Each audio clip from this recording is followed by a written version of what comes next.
Hola, ¿qué tal amigos? Es un gusto poder saludarlos. Sean ustedes bienvenidos a este espacio de conversación de nombre, de tiempos y palabras. Y hoy pues tengo el gusto de estar con el maestro Mario Velázquez Jaén. ¿Qué tal? Buenas tardes. ¿Cómo está, maestro? Bien, aquí, ¿Bien? con mucho miedo. Yo pensé que con mucho calor, ya No, ya con viene. mucho miedo. Miedo, no, maestro. Sí, porque después de reflexionar sobre la lengua, mejor no hablo. Mejor no. Muy bien, maestro. Y el maestro Marcial Guerrero. Hola, buenas tardes. Buenas tardes, maestro Marcial, maestro Mario. Y vámonos rápidamente porque luego el tiempo apremia y nos come. Nos come y queremos decir muchas cosas. Vaya que sí, maestro. Sí. Y es que hoy queremos abordar un tema interesante. El pasado 21 de febrero se conmemoró el Día Internacional de las Lenguas Maternas. Es un concepto muy interesante. Y además, esto es por lo siguiente, o sea, ¿por qué defender el derecho de la gente a crecer, a hablar, educarse, comunicarse y vivir en sociedad con el ejercicio de su lengua materna? Porque es un derecho de los más importantes, ya que en términos de la lengua con la que crecemos, aprendemos, nos socializamos desde pequeños hasta adultos, hasta ancianos, salvo aquellos que cambian de residencia a un lugar con lengua diferente. Definitivamente la lengua materna es aquella que nos enseña desde pequeños a estructurar nuestro pensamiento, y hay dos lenguajes fundamentales para el hombre: el lenguaje verbal y el lenguaje matemático. En términos de lenguaje verbal, que deriva en la lengua materna, organiza su mundo, su cosmogonía, su vida, su proyección, y en función del lenguaje matemático tiene una apreciación que lo lleva a una serie de razonamientos más concretos para la comprensión cuantitativa del mundo que lo rodea.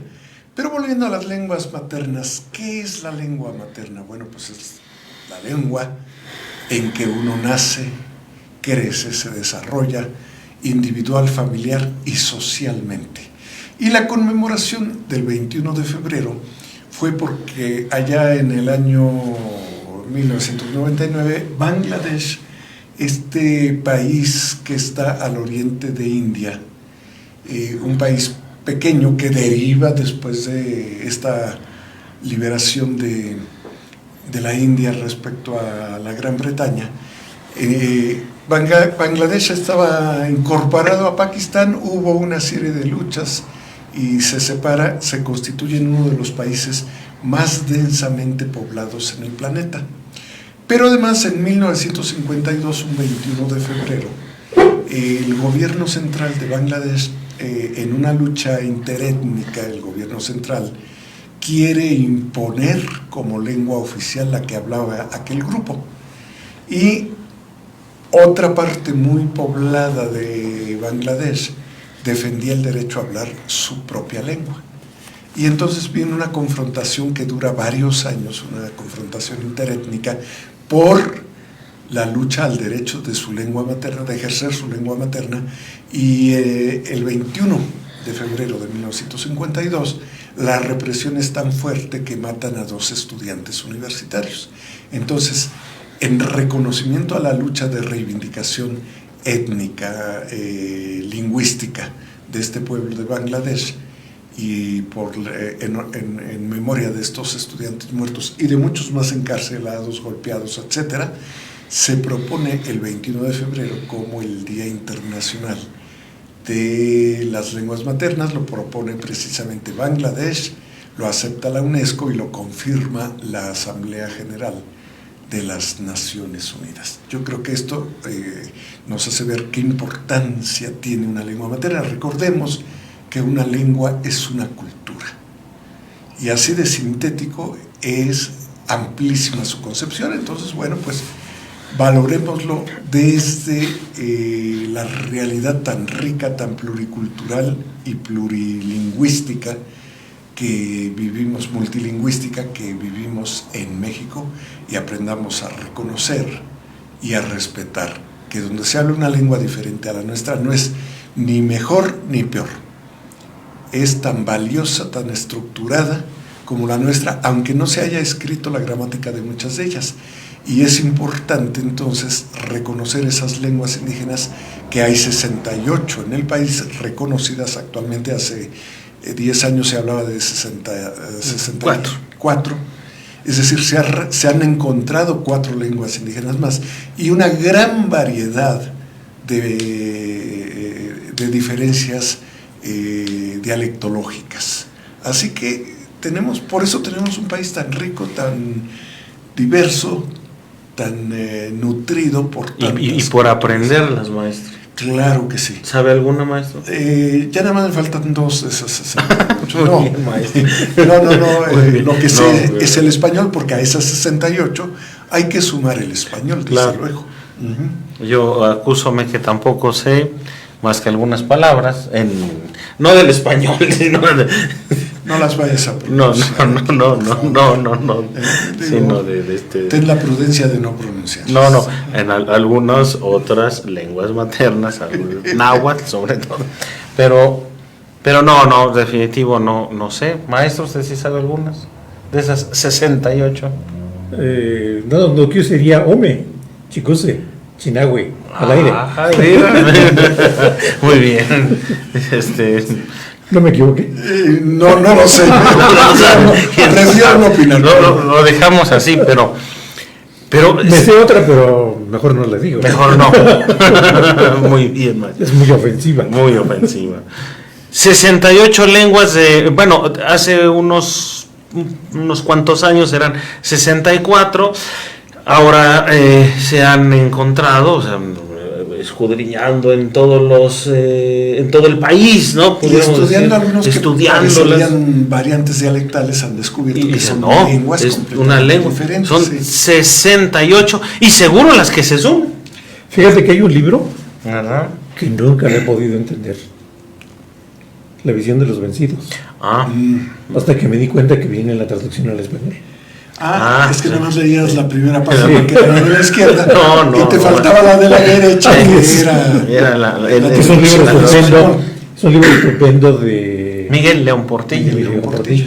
Es una recopilación Y de veras lo hubiera traído, por ahí lo tengo. Es una recopilación Sí. que hace de poemas, de textos surgidos poco después de la conquista, en donde él trata de recuperar la ideología de ese pueblo La cosmogonía. juzgado violentamente. Sí.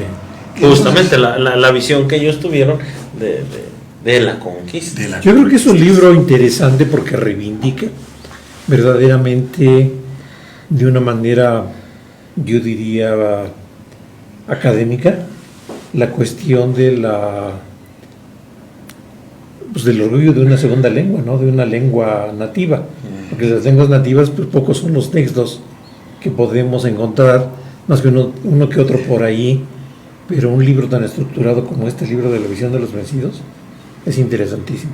Sí, y además recopilar textos que tuvieran ese común denominador de cómo aprecian los conquistados recientes, cómo aprecian Así es. esta forma en que fueron sojuzgados, sobre todo porque justamente platicaba yo con una persona y me decía, es que cuando llegaron los españoles eran mucho más preparados y avanzados que los indígenas, por eso los conquistaron. No, falso. Y le digo, no, cuidado, antropológicamente no podemos nosotros plantear que una lengua o una cultura es mejor que otra, son diferentes y son realidades históricas, de hábitat, ecológicas, culturales, lingüísticas diferentes. Entonces, le digo, pensemos nada más que cuando ellos llegan aquí, los mayas tenían un conocimiento del cosmos muy amplio, y eso no los hacía ni mejores ni peores que los españoles, en términos culturales. Simplemente traían una tecnología cifrada en el manejo de la pólvora, de la que ya tenían buenas décadas usándola en Europa, pero ni siquiera ellos descubren la pólvora. Entre descubrimiento e invención ocurre en China, y de China es llevada a Europa. Y en China no era ocupada para fines bélicos, ¿no? Era más No, ya era ocupada, fuegos sí, artificiales. sí. O ya también. era ocupada porque ya habían construido pues, no solamente los fuegos artificiales, que son comunes, sino también cañones, y eran de madera, por cierto. No eran de... horadaban la madera y entonces ahí alimentaban la pólvora y fueron los primeros cañones que desarrollaron. Inclusive el equivalente a rifles también, ya los tenían. Claro. No de acero, pero sí de madera, ¿no? Efectivamente. Y eso, o sea, los chinos desarrollaron una gran cantidad de inventos. Fíjate que dentro de las cosas que ellos desarrollan es la desgranadora de... No me digas que de maíz. No de maíz, sino de algún material o algunos materiales que ellos tienen que había que desgranar, ¿no? De la granada. La limpieza del arroz, no lo sé. Sí, yo creo que Arroz, sí. claro. Recordemos. O sea, fueron grandes inventores de muchas cosas. Claro. La brújula. La brújula. Y pues ahora no inventan, sino que inventan y imitan, ¿no? Pero insisto en esta observación, Sí, es verdad. no son mejor ni peor cultura que otras, simplemente tienen un desarrollo tecnológico Otro grado avanzado. y de civilización diferente, que puestos en la balanza de la antropología también son importantes.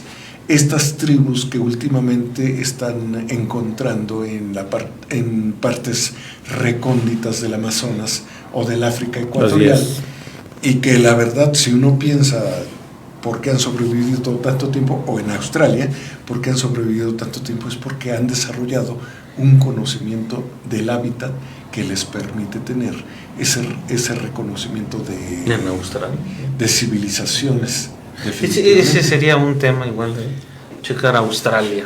Sí, alguien decía, bueno, Australia es una isla, una gran isla y un país también.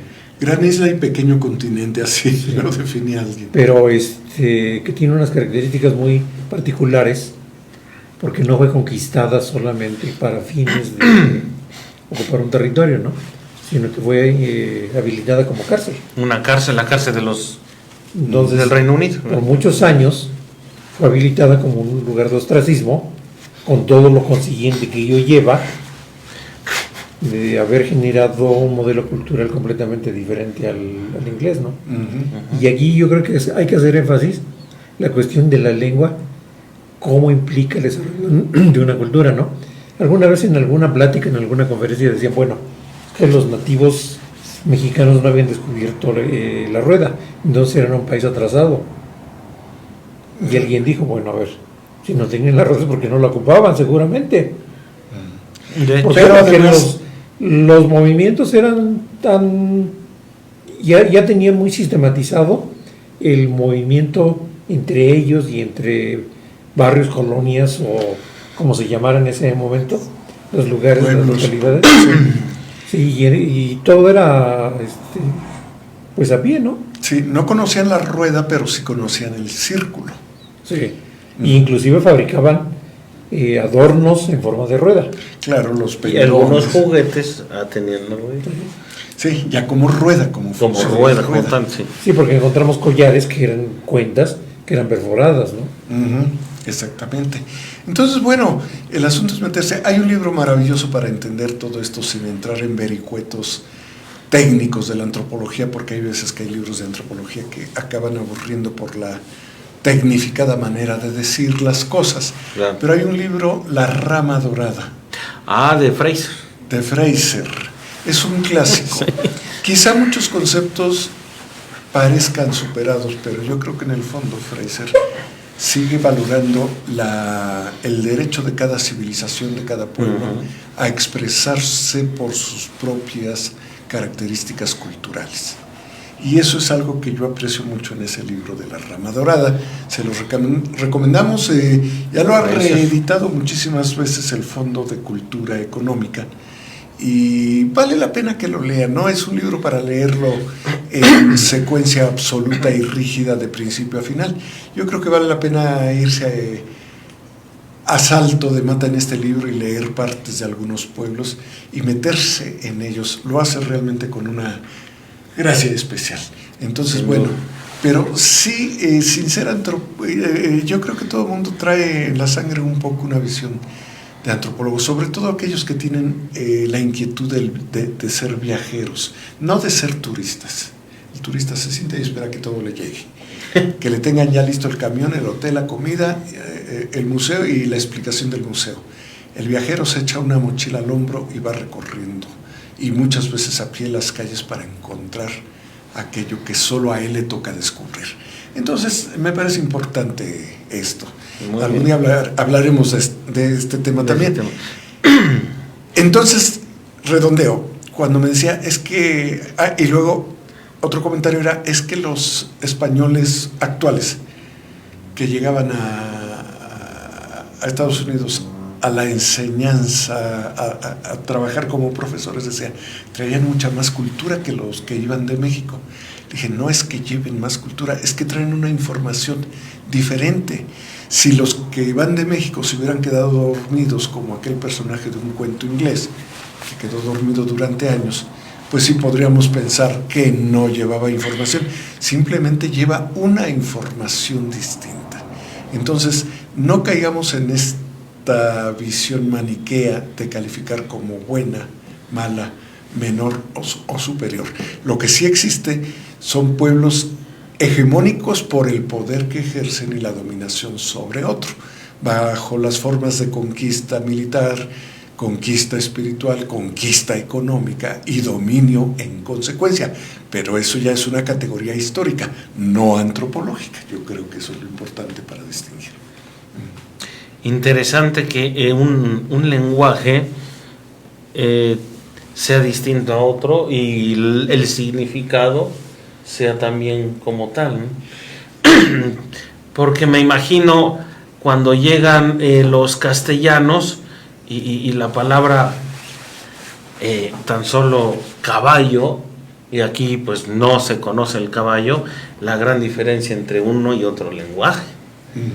Y por un ejemplo, hay muchísimos más. Al revés, para ellos Chile, ¿no? Cuernavaca, bueno, hoy es la palabra... es la palabra castellanizada, pero ahora Cuauhnáhuac, que para ellos era imposible de pronunciar, y Cuauhnáhuac deriva en Cuernavaca. Sí, Tenochtitlan, decían. Sí. Y es que una palabra encierra significados, y eso también hacían en los códices, porque eran ideográficos. Efectivamente. La diferencia entre las palabras castellanas y acá, que es ideográfico. ¿Y qué nos puede decir de un códice, un tlacuilo? Justamente. A ver, me gustaría escuchar esa opinión. Los tlacuilos, que justamente son los que plasman los códices, no es escribir, es plasmar, porque es distinto, los dibujan. ¿No será una forma de... Porque aquí no hay letras. Escritura? Ah, claro. No hay letras, es diferente. Pero hay registro de un sí, por supuesto. Pero por eso es ideográfico. Ajá, son ideas, signos, ¿no? Que son ideas, pero no exactamente es un abecedario de la A a la Z. Sí, no, pero es que el mismo lenguaje, el mismo abecedario que utilizamos, la misma tipografía, pues tiene origen en ideogramas. Exacto. No es, o sea, no se levantó alguien un día y dice, vamos a hacer un lenguaje largo. No, entonces a partir de largo, ¿no? de la pronunciación A, va a ser esto, no. Sí, sino que es resulta de una evolución larguísima. Una evolución de muchos siglos. Claro. Y de muchos años, y de la combinación de muchas y muchas lenguas.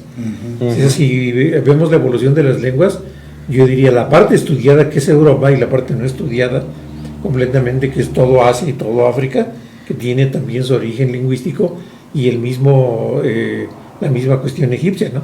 Por ejemplo, Hermes Trismegisto, que escribe una serie de consideraciones, y yo llamaría un poco teológico-esotéricas, para llegar a entender la consideración y la estructura del ser humano y su razón de ser dentro de un mundo, a partir de decir, bueno, tiene finalidades, tiene principios, tiene, la estructura de valores se desarrolla o le explica a partir de ejercer en la vida cotidiana un conjunto de actitudes y cualidades que se van desarrollando, ¿no? que después son fuente inclusive para muchas cuestiones de la religión hebrea. Se toma mucha parte de esto, y también se toma mucha parte de esto para las religiones asiáticas, para la estructuración primaria, y yo diría hasta la cuestión de la masonería la retoma precisamente para la estructuración de ese código, de esa pedagogía de conducta que trata de sembrar, de inmiscuir en el ser humano para su desarrollo cotidiano, ¿no? Claro. Entonces todo esto pues son cosas que hemos estudiado o que las hemos visto pasar, y que pues estamos muy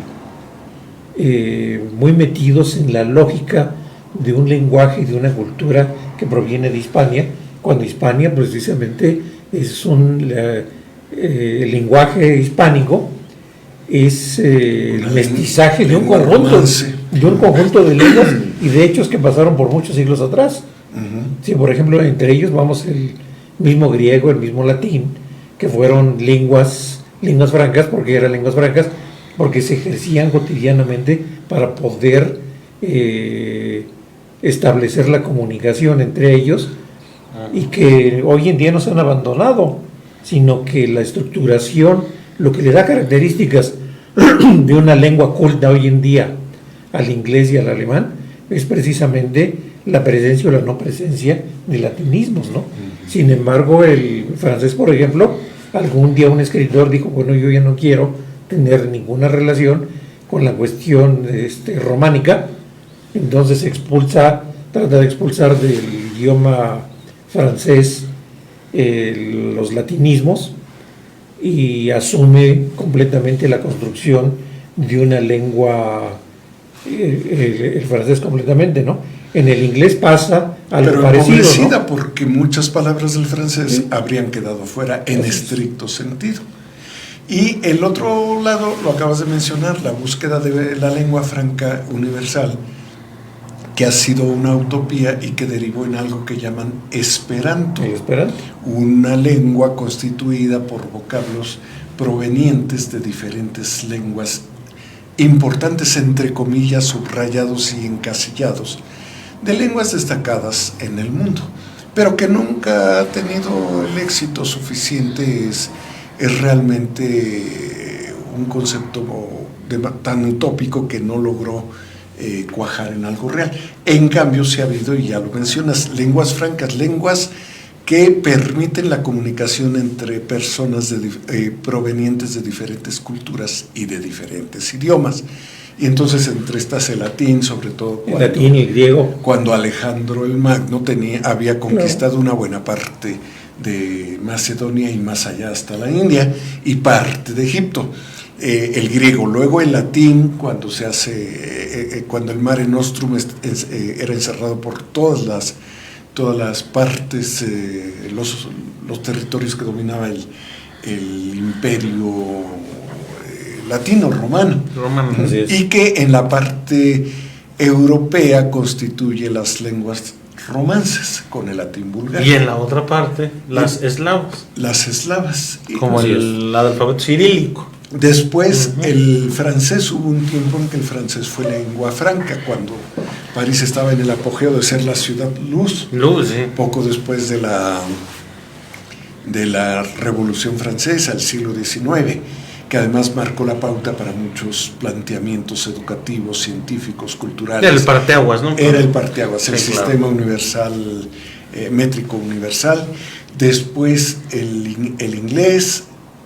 Fíjate que en el caso del inglés pasa algo interesante, porque el inglés era un dialecto, y era un dialecto hasta el momento en que asumen utilizar latinismos. ¿Se unió el celta también ahí?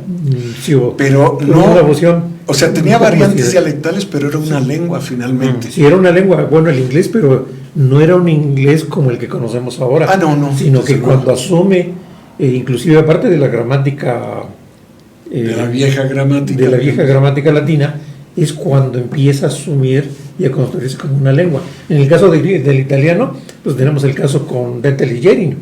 Dante Alighieri es el que le da cuerpo y forma como una lengua formal al italiano, Pero al toscano. al toscano, lejos que y no tan después, lejos ni del griego ni del latín. ¿no? Como Y una en el lengua, caso de Alemania, una lo lengua tenemos con romance. Martín Lutero, ¿no? Ujú. Martín Lutero, cuando se echa la tarea de traducir, cuando tiene La que Biblia. encerrarse algún tiempecillo por ahí porque lo andaban persiguiendo, decide encerrarse y traducir la Biblia al alemán. al alemán. Pero entonces cuando él empieza a traducir al alemán, dice, bueno, es que el alemán no es una lengua unificada, es una lengua que está sumada por un conjunto de conceptos de ideas germánicas que no son unidas, y él empieza a dar precisamente a partir de esto el inicio de lo que es la unión de las figuras lingüísticas que integran hoy en día y las normas gramaticales, que no son nada fácil, de los alemanes, ¿no? Ujú. Y luego, bueno, para concluir esto de las lenguas romances, en el caso de América Latina, que está poblada hasta la fecha de muchos pueblos nativos, con sus propias culturas y lenguas, el español funciona como lengua franca. Ujú. ¿Y el portugués?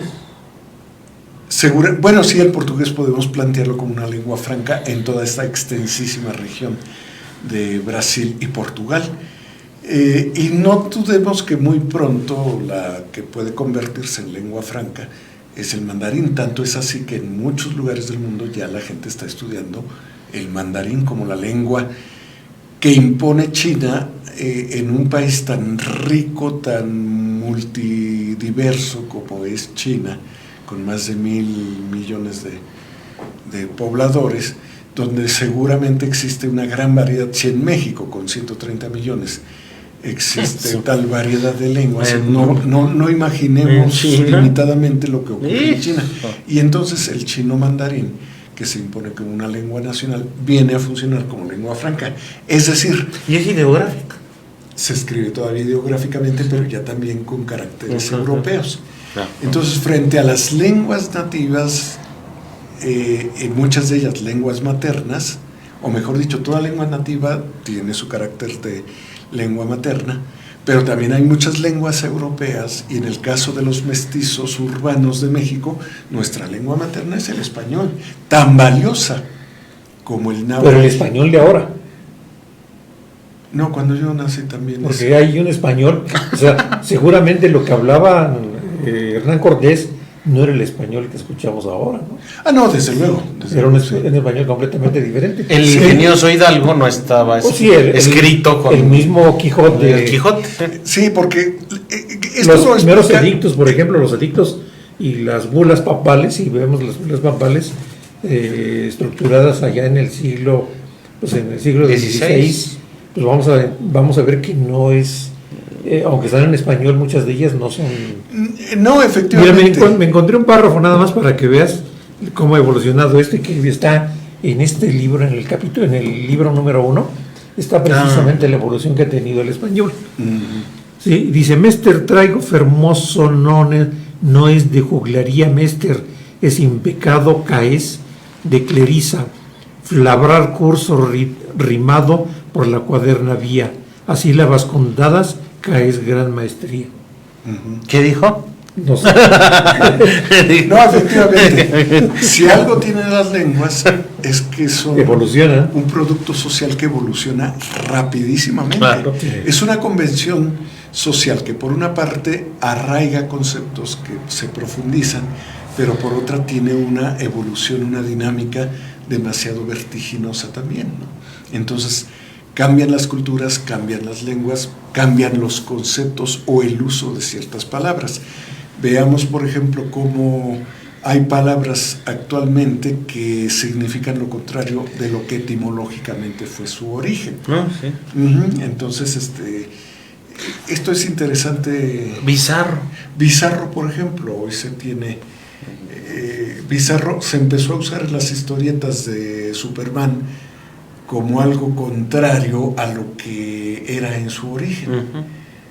Y entonces hoy se tiene un concepto totalmente Sí, porque diferente. tengo entendido que Bizarro era alguien fuerte, gallardo. Gallardo, y después en la historieta de Superman salía un Superman con Bizarro. cristal descompuesto, Sí. desfigurado, y decían que era un Superman bizarro, dando a entender que era un Superman disminuido. Sí. Y entonces empezó a usar bizarro como sinónimo de un personaje disminuido. Desagradable. Y hoy se está empezando a recuperar un poco el concepto de bizarro como gallardo, como valioso.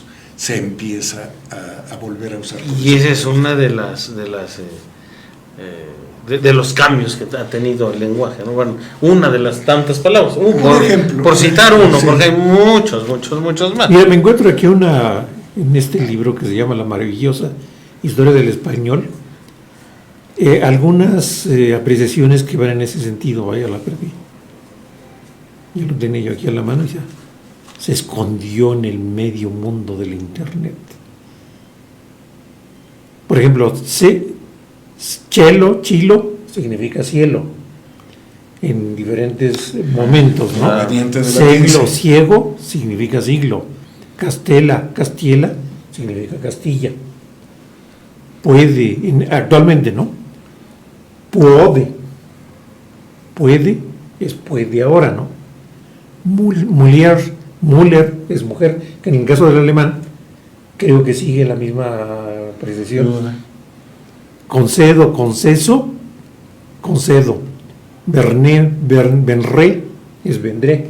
Entonces imagínate cómo esto ha tenido una evolución. ¿Eso qué nos dice? Bueno, que la construcción del lenguaje, independientemente de la construcción fonológica que tenga, hay cosas que son comunes. ¿Cuáles son las cosas comunes? El sentido del yo. ¿Cómo aprendes una lengua? Bueno, una lengua materna la aprendes a diferenciar el yo del tú, ¿no? Claro. Sí, que vienen siendo las primeras figuras gramaticales. Después, por ejemplo, puede ser ese, aquel. Después viene el dentro, fuera, no, el sí, el papá, el mamá, comida, ¿sí? Y se van construyendo una serie de pisos lingüísticos que van conformando, a fin de cuentas, la posibilidad de un diálogo.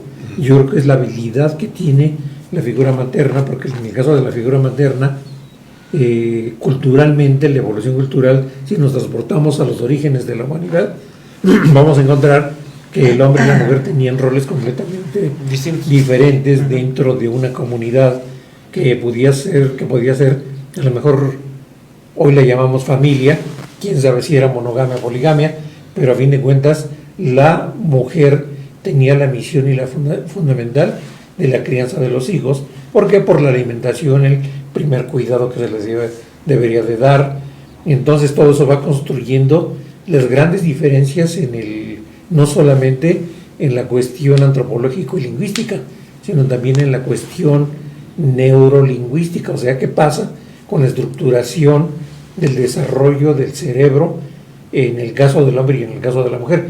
Hace muchos años leía por ahí un artículo en una revista que es muy común, que se llama Scientific American, donde viene precisamente, se llama Cerebro este número, y en The Brain, entonces vienen las grandes diferencias, dice cómo en el córtex del cerebro, en el diferencia sexual, aparecen precisamente más desarrollado en el caso de la mujer el sentido del habla, y en el caso del hombre el sentido de la fuerza, el sentido del razonamiento, el sentido del pensamiento, el sentido estratégico y otras tantas cosas más, ¿no? Y en el caso de la mujer, bueno, nos quejamos ahora porque la mujer habla mucho. Bueno, pues es que es normal porque es parte de su proceso evolutivo, ¿no? Y en el caso del hombre, bueno, pues no somos tan habladores, a excepción de lo que ustedes digan. Pero entonces eso marca las diferencias. ¿Por qué? Porque proviene precisamente de eso que se llama construcción del lenguaje. Y junto con eso vienen consejos, refranes, cánticos, modales. En el caso, por ejemplo, de la lengua del mandarín, en el caso del japonés, en el caso del coreano, que es muy diferente al español, porque en el español somos muy cuidadosos o muy poco cuidadosos de la inflexión que les damos a algunas palabras, salvo algunas veces que actuamos con desprecio, pero el desprecio, la alegría, decir hola y decir hola, entonces significan algo, ¿no? Pero en el caso de estas lenguas, la inflexión tiene que ver, porque cambia el significado de la palabra. Es que efectivamente hay lenguas que llaman tonales Exactamente. Hay lenguas que llaman nasales como el ñañú. El ñañú es una lengua nasal y de acuerdo Y que marca las diferencias lingüísticas en el ñañú. Claro, diferencias. ¿Cuál es la semánticas. tonal? La tonal, pensaría, por ejemplo, en el zapoteco, que según una inflexión que dé un sentido de emotividad diferente, puede diferenciar una palabra de otra. Es decir, para nosotros en español las diferencias son de tipo fonético, pero no dejamos de tener los tonos de interrogación, admiración, finalmente marcan una diferencia complementaria lingüística. Pero en el zapoteco hay expresiones que por la inflexión tonal pueden significar una cosa u otra. En el ñañú es por el carácter nasal, es una lengua nasal. Sí. Entonces, bueno, todas estas diferencias, pero no solo son diferencias de tipo fonológico, también las hay de lo que viene a ser la diferencia de la visión cosmogónica, y eso tiene que influir mucho en el mundo que los rodea. Pongo dos ejemplos. En el Amazonas hay lenguas que tienen una riquísima gama de colores verdes. ¿Por qué razón? Pues porque viven en medio de la selva y los diferentes, para nosotros serían diferentes matices de verde, para ellos son diferentes colores porque cada uno representa un mundo botánico contrario al anterior. Y en el caso de los esquimales, las diferencias que para nosotros serían matices del blanco, blanco azul, blanco norteño, blanco verde, blanco X, blanco Z, para ellos no son diferencias de un blanco, son diferentes realidades. Oh, qué diferente. Qué diferente. Mira, por ejemplo, hay la palabra de uno en esta lengua que decíamos hace un rato, o dos, chicuse, ¿no? Chicuse es para nosotros sería el número 2, ¿no? Pero ellos cuando dicen chicuse, chicus, tiene diferentes significados. Uno corto, otro largo. Chicuse. Y la inflexión al final cambia el significado. Claro. Y eso la hace más rica. O sea, imagínate lo complejo de la gramática. Y lo complejo. Si en la gramática nosotros estamos pendientes, en la gramática española, pendientes de la construcción gramatical en términos de los símbolos lingüísticos y la organización de las palabras, su orden dentro de un texto, que nos dicen la puntuación, por ejemplo. La aparición de la puntuación es un descubrimiento fabuloso, sí, pero fabuloso porque es el que nos permite establecer las ideas muy centrales para poderle dar un significado coherente, ¿no? Ya me imagino, por ejemplo, cuando no había puntuación y había algún conflicto de leyes o algún conflicto legal, imagínate la interpretación que les daban por la falta de un punto, ¿no? Y recordemos que la puntuación no es más que un complemento del lenguaje escrito.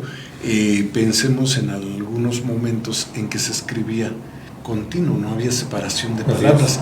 Estos conceptos de tipo gramatical, toda lengua tiene su gramática.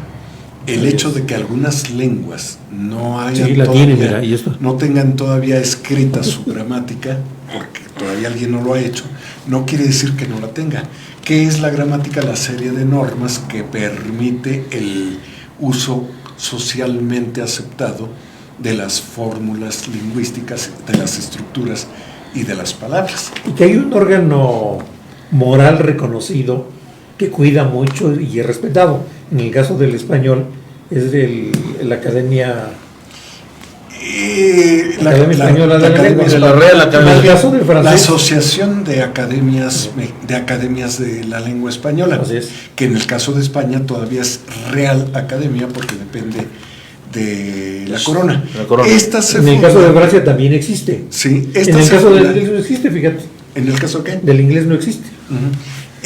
Pero hay normas, y sobre todo en estos casos lo que priva mucho es el uso de autoridades, es decir, hay o hablantes, gente sabios, y sobre todo escritores que han dejado una muestra del mejor uso posible de la lengua por su diversidad, variedad, etcétera, y se les reconoce como autoridad en el manejo de la lengua.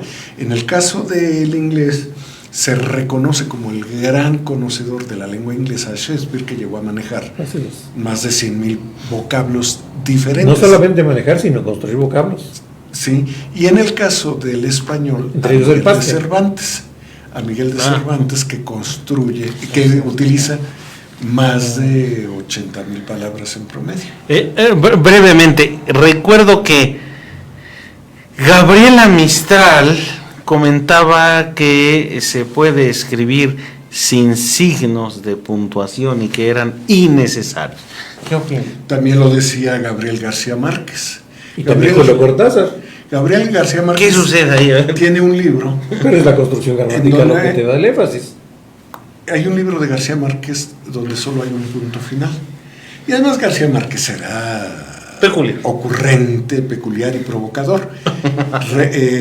Cuando hubo un congreso de la lengua, él participa y lee un discurso en donde dice que hay que romper con las normas gramaticales, ortográficas y de todo eso. O sea, dice hay que agarrarlas y echarlas a la basura. Pero él lo hace en algún escrito, pero nada más, no lo hace en lo demás. O sea, era un tipo cuidadoso del lenguaje, ¿no? Finalmente. Pero era un tipo muy ocurrente, muy simpático, que jugaba con todas estas provocaciones intelectuales y definitivamente lo hacía bien. Ahorita pensaba, Mario, en el ejemplo que decías respecto a la evolución de las lenguas. Hay un verso, hay una cuarteta del Marqués de Santillana, poeta medieval de la península hispánica, y decía: moza tan fermosa non bien la frontera como aquesta vaquera de la Finojosa. Y como el ejemplo que leíste, ¿qué quiso decir? Pues no sé.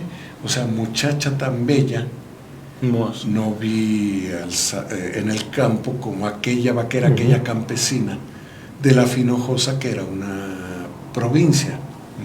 Pero si lo leemos así sin más de primera instancia, es verdaderamente incomprensible. O los versos de L'arcipreste de Ita, tan picarescos, por ejemplo, ¿no? Entonces sí, las lenguas son entes, son productos sociales convencionales. Además hay que recordar que una lengua está doblemente articulada por los sonidos y articulada por los conceptos. De allí viene el concepto de signo lingüístico, que es muy importante para entenderlo. Así es. Y muy importante también en los medios de comunicación. Claro. Bueno, ya en sí el proceso de comunicación, pues el proceso de comunicación, desde las diferentes interpretaciones y modelos que existen, hay modelos muy sencillos de emisor, receptor y medio, ¿no? Hay otros modelos más complejos, como el que establece, me parece que Chomsky, en el cual se establecen ya otras categorías y otras formas de comunicación. Ya en el caso, por ejemplo, imagínate lo que significa ya si hablar de una lengua es, alguien diría, endiabladamente complicado.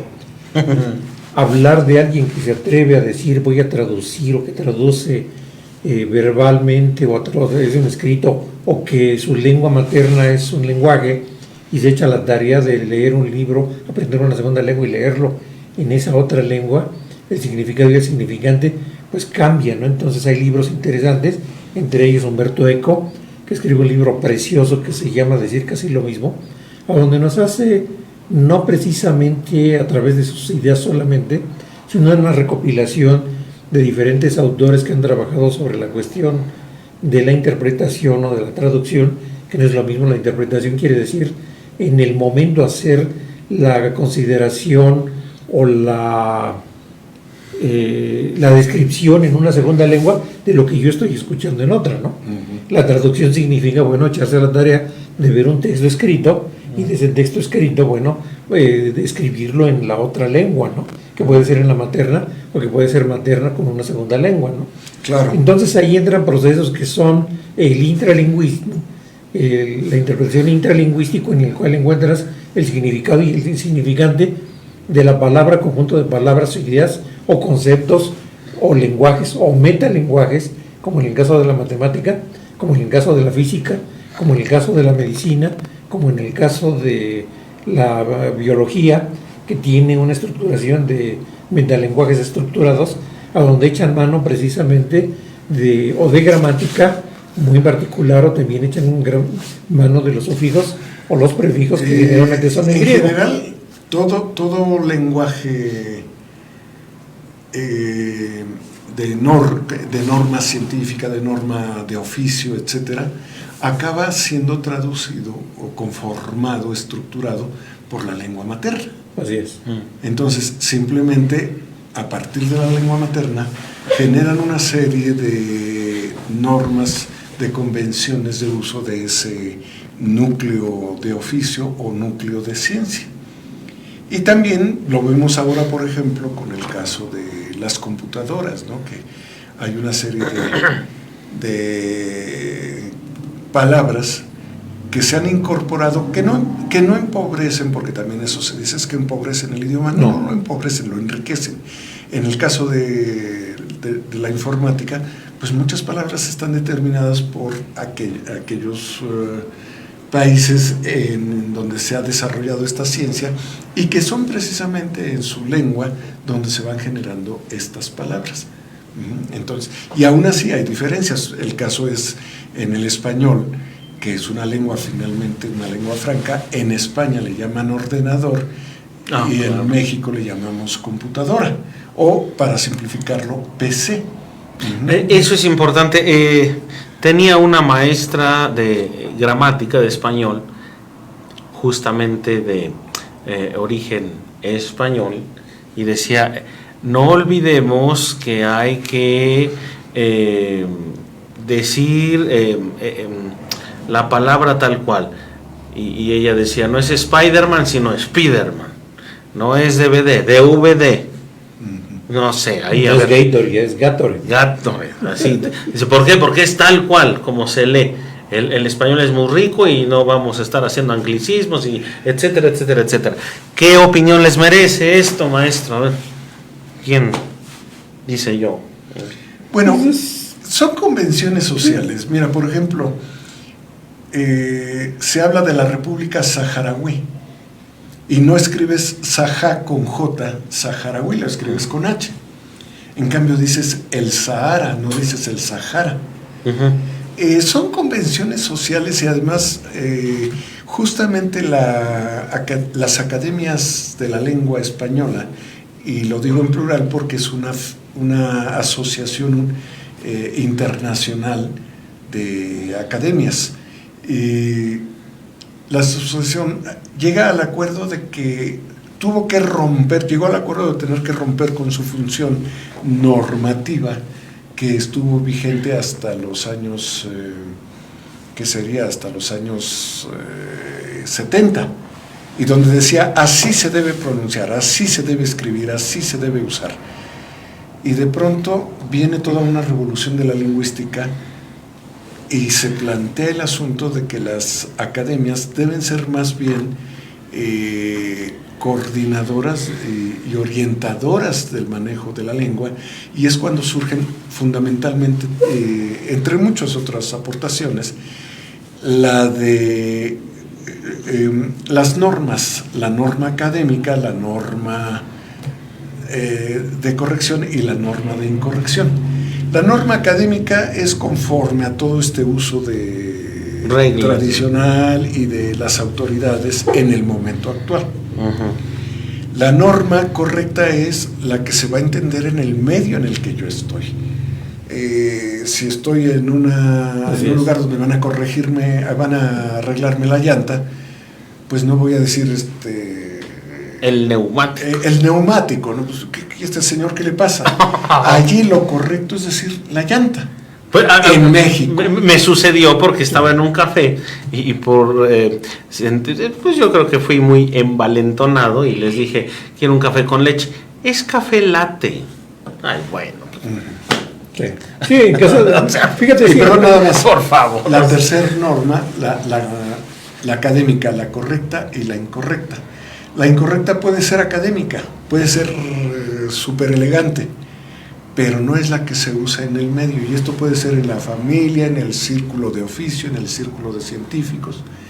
Si yo me salgo de esa norma que en ese momento, en ese grupo social, es la que se vale, aunque académicamente sea correcto, yo estoy funcionando en lo incorrecto. ¿Por qué? Porque no estoy cumpliendo con la función primordial de la lengua, comunicarme. Sí, y terminan con un término: quema mucho el sol. Pues no, no, porque justamente se abrió a esa comprensión. Ahora, recordemos que había ¿cómo se llama?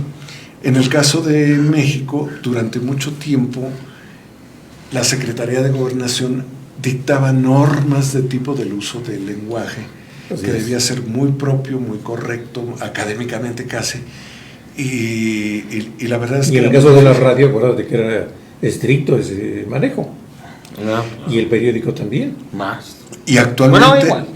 Y actualmente vemos que hasta en el nivel político la gente se suelta con una vulgarización. Pero quizá es para llegar a ciertos grupos, sectores. O mimetizarse, bueno, hacerse más... Yo ahí tendría una opinión con otros datos, ¿no?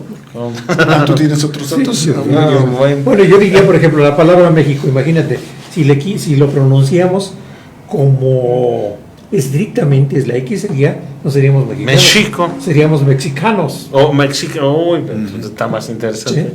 ¿Sí? Y si revisamos, por ejemplo, los primeros escritos en la época en la colonia, en diferentes épocas, se utilizó la J en lugar de la X.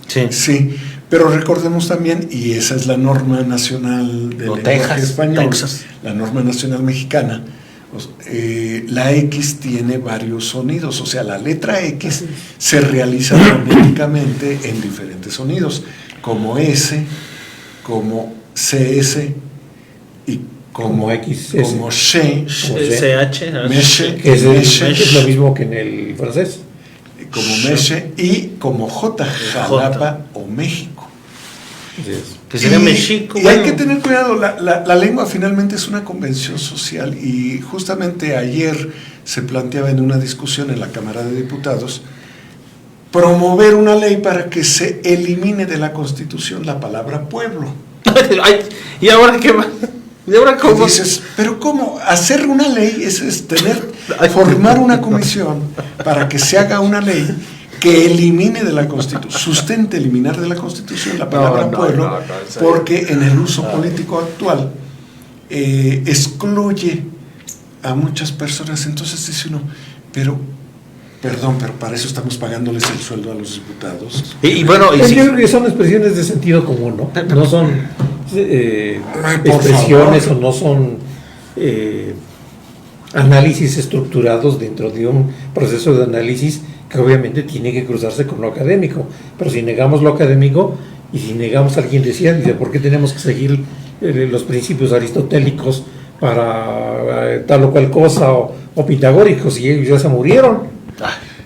Entonces, bajo ese esquema, bueno, pues entonces sería un desorden si no cuidamos esas convenciones que llevan nombre, que llevan apellido. Es que entonces, las convenciones son las que nos permiten comunicarnos de una manera adecuada. Yo me imagino un lenguaje matemático, un lenguaje de la física, un lenguaje de la química sin convenciones.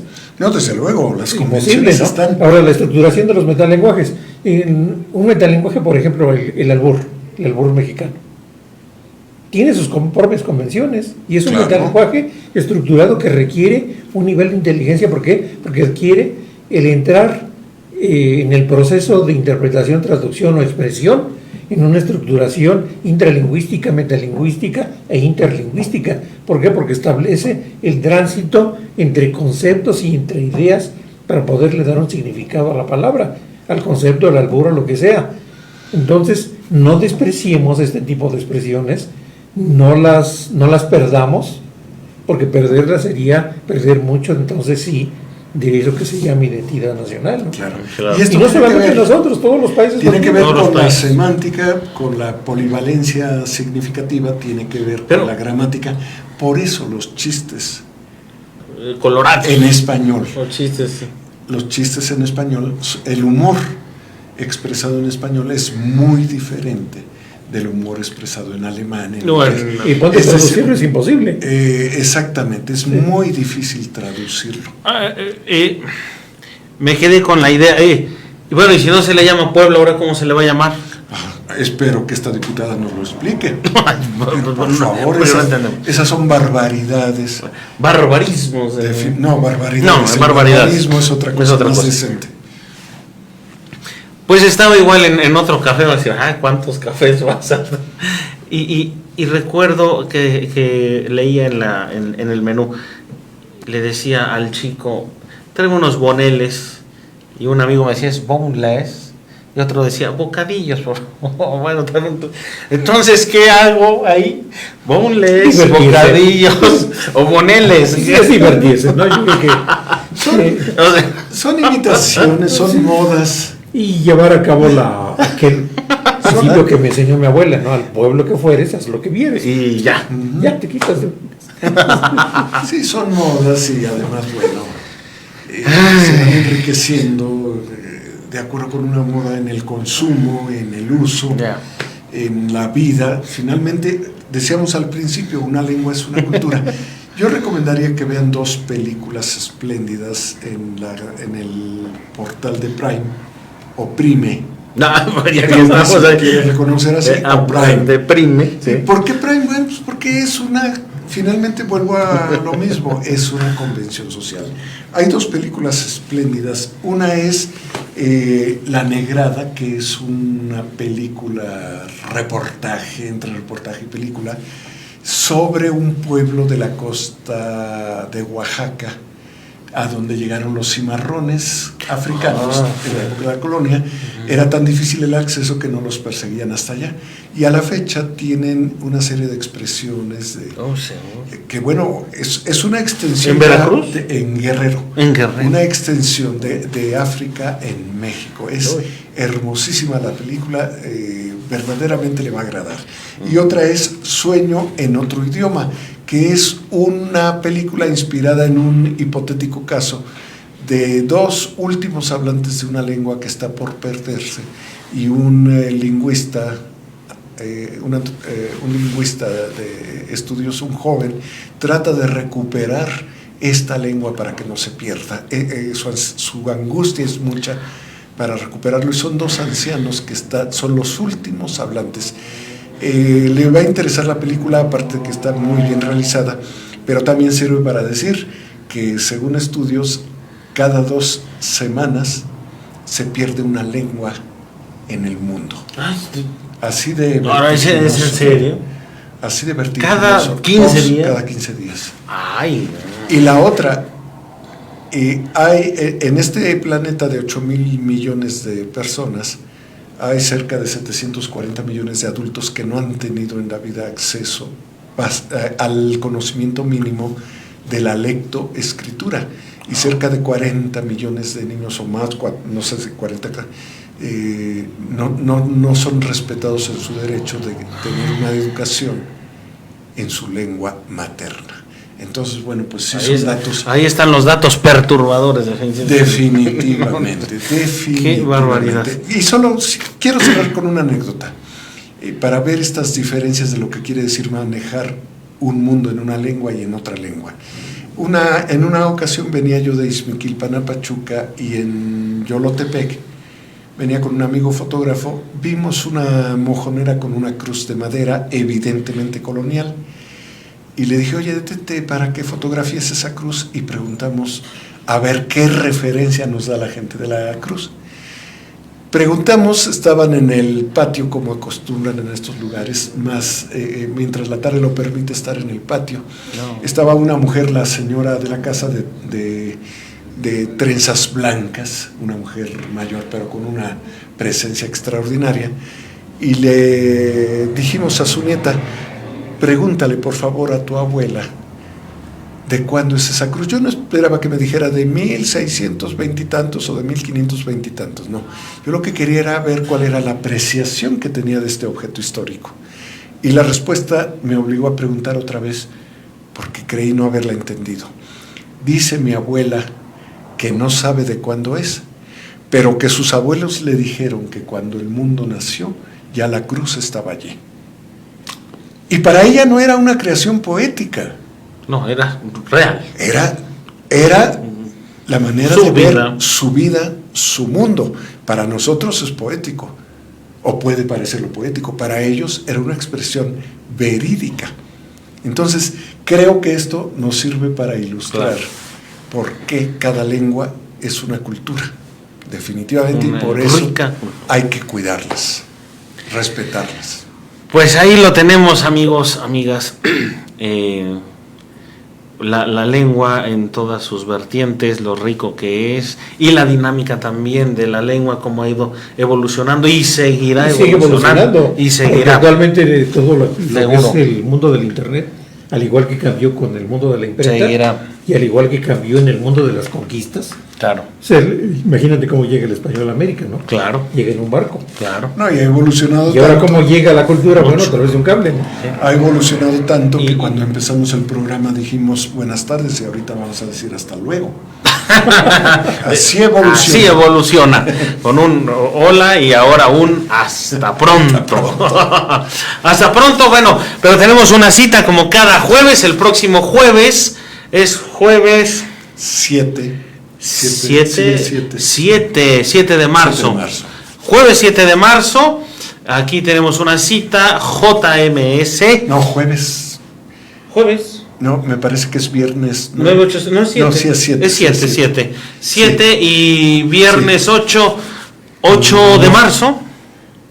Es viernes, ¿no? Sí, es jueves 7. Sí, Es claro. jueves 7. Jueves Aquí 7, estaremos. viernes 8 de marzo. Sí. Día importante, ¿eh? El Día de la Mujer. Día Internacional. Sí. Bueno. Y bueno, el próximo jueves nos vemos aquí en De Tiempos y Palabras. Aquí, por supuesto, JMS, diversidad. Pues también lingüística, por supuesto. Claro. Diversidad Y lingüística. tempo et verbos. Oh, no, pues ya, aquí no vamos a acabar. Tempore et verbum. Bien, Algo perfecto. así sería un poco más o menos. Así es, esa es la En idea. un latín Verbo chaparrado. necumeno mundi. Bueno, perfecto. Maestro Mario Velas Jaén, gracias, maestro. Nos vemos el próximo jueves, maestro. Claro, sí. Nos divertimos mucho y aprendemos mucho, claro. Claro. Maestro Marcial, Arturo, gracias. aquí nos vemos. Y nos vemos el próximo jueves.